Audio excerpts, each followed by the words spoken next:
बिस्मिल्लाहिर्रहमानिर्रहीम। दुनिया न्यूज़ के मुताबिक तहरीक लब्बैक पाकिस्तान ने दूसरी सीट जो है वो जीत ली है।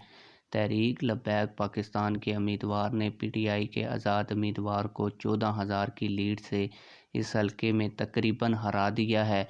आप लोगों को बता दूं कि दुनिया न्यूज़ के मुताबिक तहरीक लब्बैक पाकिस्तान के उम्मीदवार अज़हर महमूद ने NA48 इस्लामाबाद से 28,183 वोट हासिल किए हैं, जबकि पीटीआई के आज़ाद उम्मीदवार मुस्तफ़ा नवाज़ खोखर 14,663 वोटों के साथ दूसरे नंबर के ऊपर हैं और नून लीग के उम्मीदवार इस हलके में तीसरे नंबर के ऊपर हैं। 14,000 की लीड हो चुकी है। अभी तक मुकम्मल रिज़ल्ट नहीं आया, लेकिन फिर भी जब तक पूरा रिज़ल्ट आता तो 14,000 की लीड को ख़त्म करना नामुमकिन है। हाफिज़ साद रिजवी भी अपने हलके से इलेक्शन जीत रहे हैं, अभी वो आगे हैं। इस तरह तहरीक लब्बैक पाकिस्तान 3 सीटों पर अपनी जीत जो है वो यकीनी कर चुकी है। आप लोग इस हवाले से क्या कहते हैं? कमेंट्स में हमें ये ज़रूर बताइएगा। मिलते हैं किसी और वीडियो में। अल्लाह।